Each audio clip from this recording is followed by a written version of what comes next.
Hey, it's Kelly here, former crack addict, recovery coach, and Life Beyond Sobriety. That is my private online community for people in addiction recovery who want to set big goals now that they're sober and make those goals happen. We learn strategies in weekly live coaching sessions to make those things come true. Go to lifebeyondsobriety.com and check it out 2 weeks for free. What's up, y'all? What's going on? Hold on 1 second. Okay, now we good. What's up, everybody? How y'all doing? Nafisa Collier is waging war on the WNBA. I'm here to talk to y'all about it. I'm just gonna go ahead and let Phee talk to y'all. If you haven't heard this, listen in. It's 4 minutes, so if you don't got the attention span to listen to the whole thing, come back and we'll get back to it. But listen to Phee talk, and then we'll break down the video together, y'all. But we're gonna play the whole thing right now. Let's get to it. Statement that I would like to make before taking any questions. All right. So first of all, I'd like to congratulate the Mercury for advancing to the finals. And I want to be clear, this conversation is not about winning or losing. It's about something much bigger.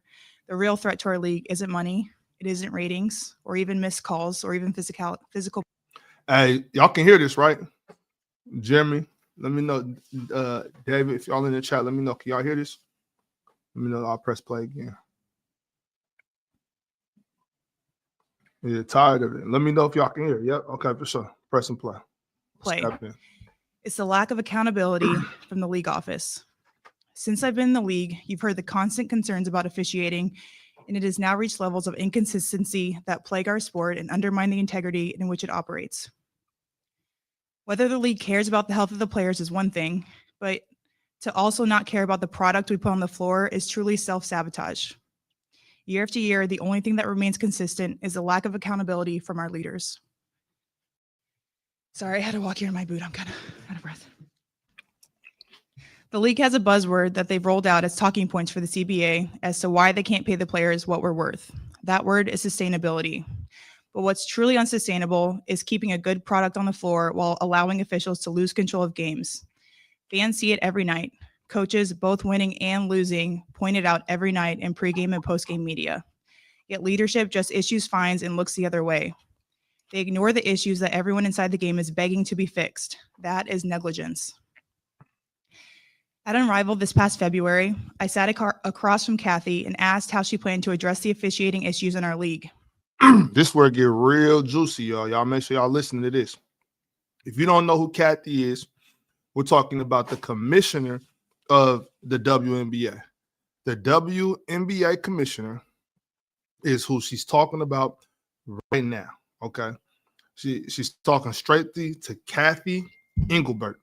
She's saying that, and if you don't know, the Unrivaled is Nafisa Collier and Stewie. It's their 3-on-3 league. They started it. They founded it.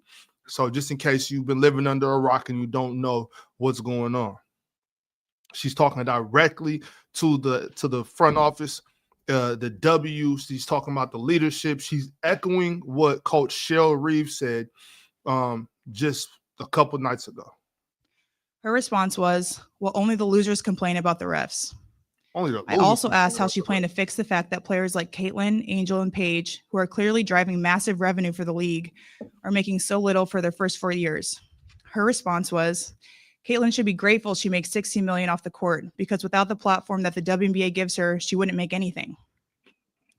And in that same conversation, she told me players should be on their knees thanking their lucky stars for the media rights deal that I got them. That's a mentality driving our league from the top. We go to battle every day to protect a shield that doesn't value us. The league believes it succeeds despite its players, not because of them. I have the privilege of watching my husband run a league where he has to balance 100 different things at once. I won't pretend the job is easy, but even with all of that on his plate, he always takes the time to reach out to players when he sees an injury, whether it's Unrivaled. Just so y'all know, she's talking about her husband. Her husband's name is Alex Bazel, or Bazel, Alex Bazel. He's the president of Unrivaled. He also helped co-found it, co-found the league. That's why she says, I've watched my husband run his league. and she's talking about him being the president of the league that her and Stewie started. So she's saying, I've seen him do it. Why can't you do it, Kathy? Step your game up. Or even during the WNBA season. That is what leadership looks like. It's the human element. It's basic integrity, and it's the bare minimum any leader should embody. This year alone, I've gotten calls, texts, and well wishes from so many players across the league. Those moments remind me that sometimes there are things bigger than the results than this game we play. But do you know who I haven't heard from? Kathy. Not one call, not one text. Can you imagine that? Can you imagine Giannis Antetokounmpo goes out like that in the playoffs? Game 4 of the playoffs, Giannis Antetokounmpo goes out like that on a questionable call, a questionable no call, I should say. Imagine if Giannis Antetokounmpo they were playing against the Warriors, and Draymond Green steals the ball from Giannis, and Giannis rolls his ankle and is out for game 6 or game 7, and they lose. Can you imagine not reaching out to Giannis Antetokounmpo? Imagine that. That's what she's saying. Everybody checked on me.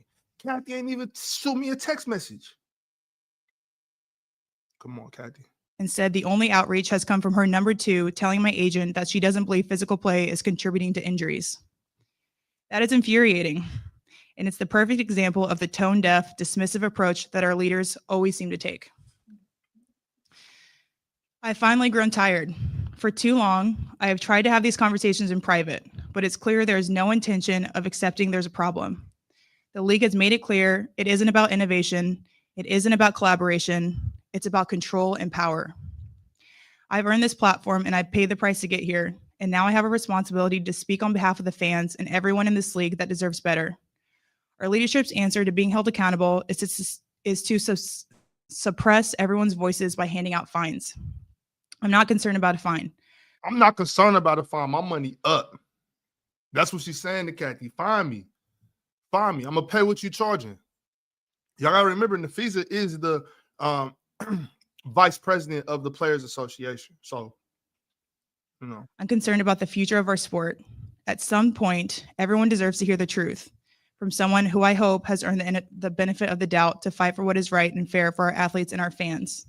We have the best players in the world. We have the best fans in the world. But right now, we have the worst leadership in the world. If I didn't know exactly what the job entailed, maybe I wouldn't feel this way. But unfortunately for them, I do. We serve a league that has shown they think championship coaches and Hall of Fame players are dispensable, and that's fine. It's professional sports. But I will not stand quietly by and allow different standards to be applied at the league level. Thank you.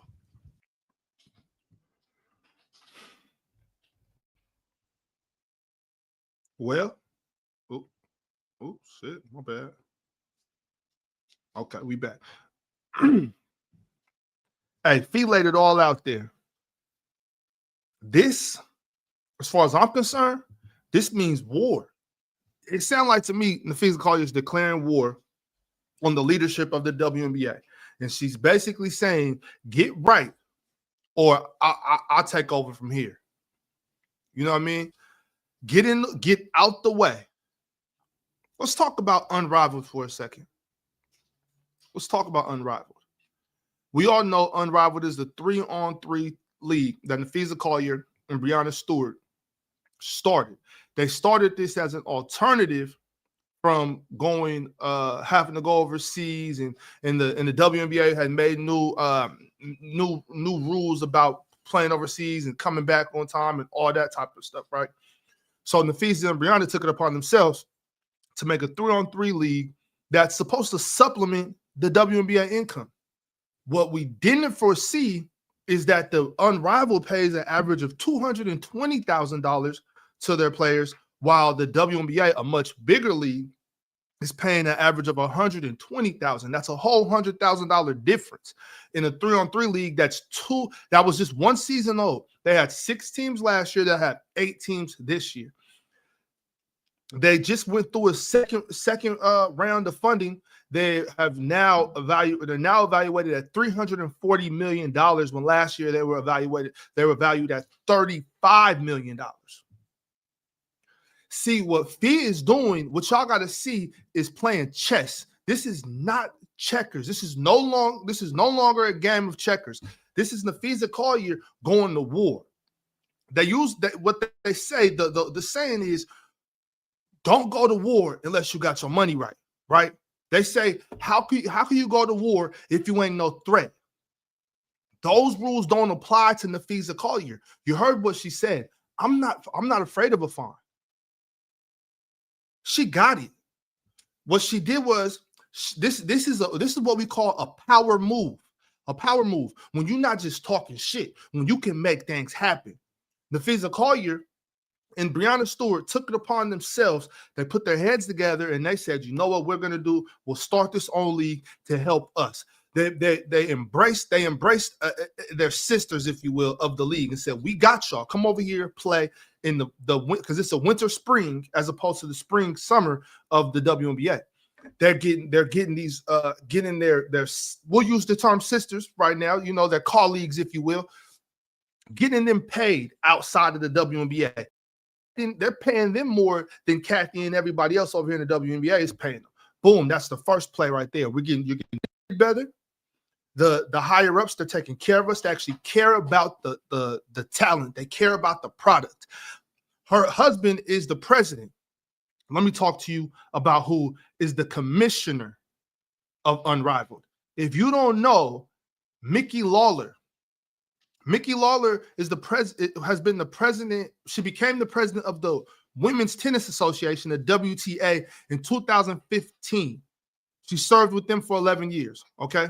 As the WTA was started by Billie Jean King in 1973, and Lawler oversees that organization, which is representing 1,600 athletes across 85 countries.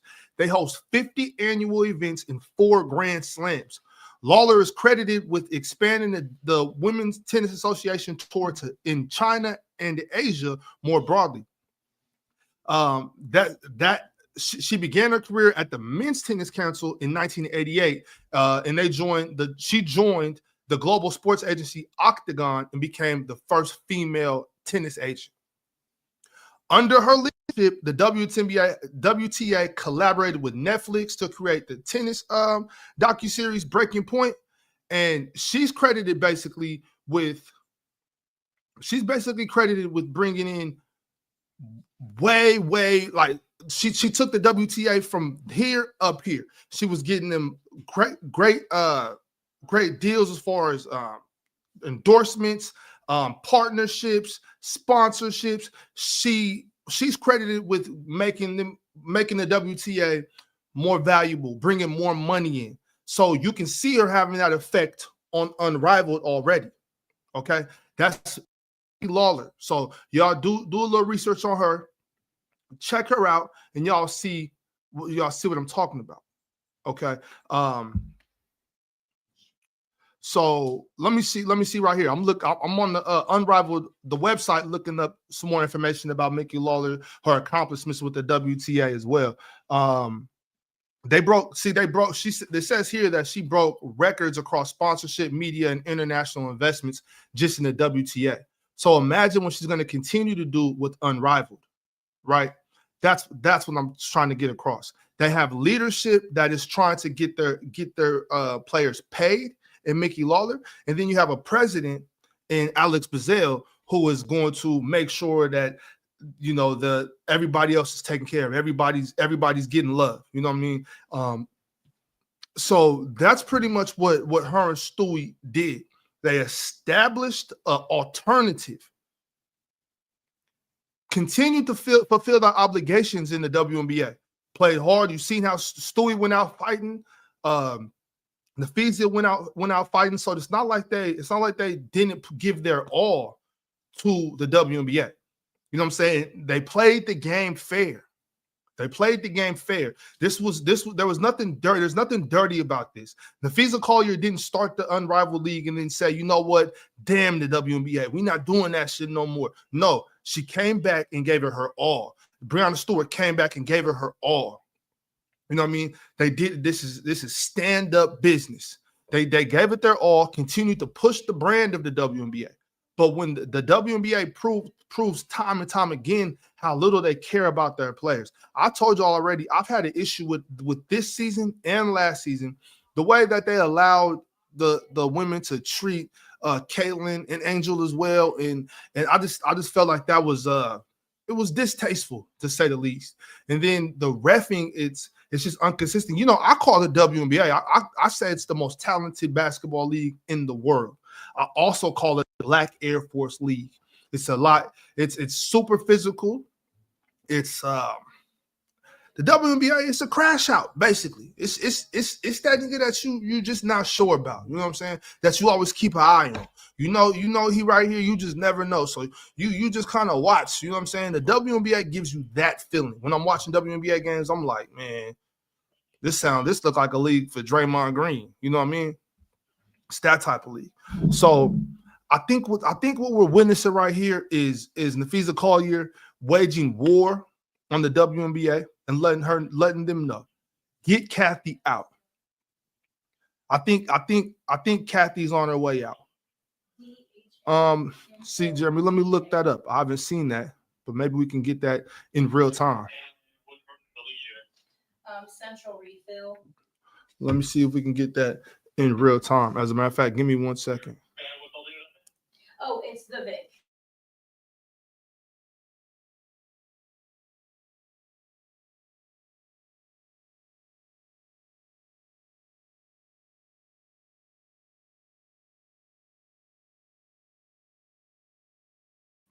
I'm gonna see if I can get the statement.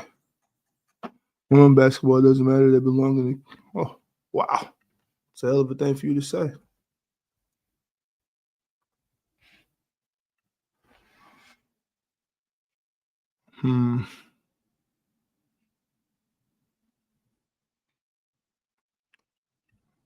All right, hold on.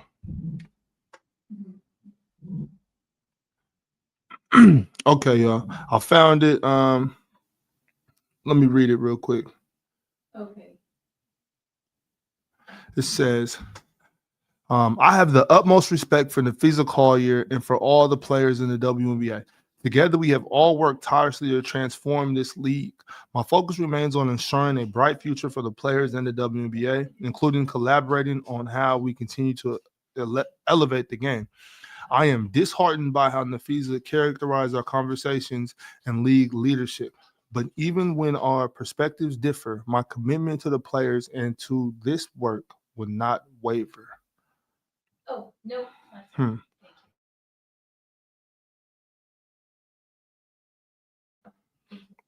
Yeah, so that's the statement from Kathy. Not really sure what that means. I don't really what that means, Kathy. Sounds kind of like just a PR thing. Like, let's make sure we can say that we can just say that we love y'all and hope it gets better. Something's gonna happen.